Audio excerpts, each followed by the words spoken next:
Баршаңызға қайырлы күн достар. Бүгін сіздермен көпшіліктің сұрауы бойынша картофель фридің рецептісімен бөлісемін.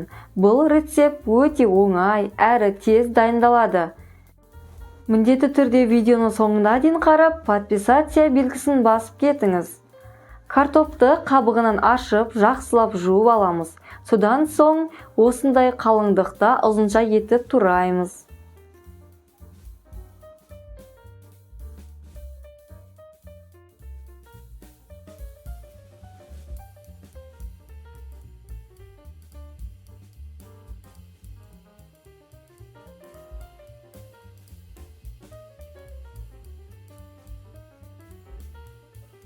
Енді осы картопты крахмалы шығуы үшін үстіне салқын су құйып 10-15 минутқа қалдырамыз.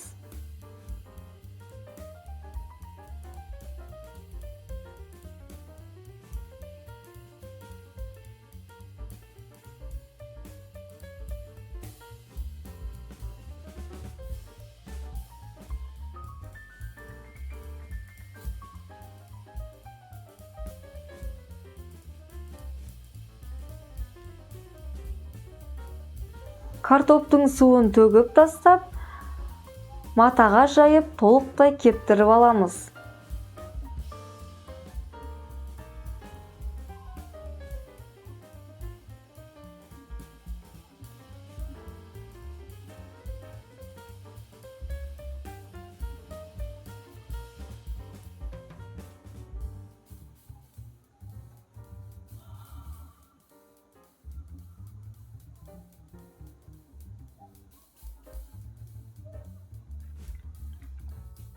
Қатты қызған майға аз-аздан картопты салып пісіреміз.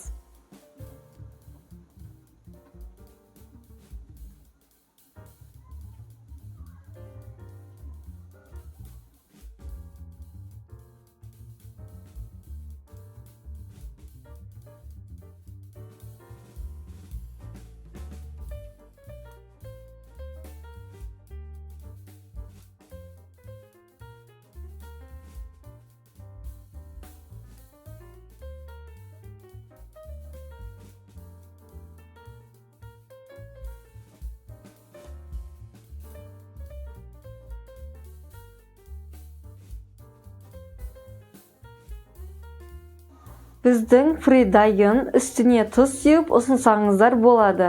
Сіздермен болған ардақ. Егер видео пайдалы болса, лайк, коммент қалдыруды ұмытпаңыз.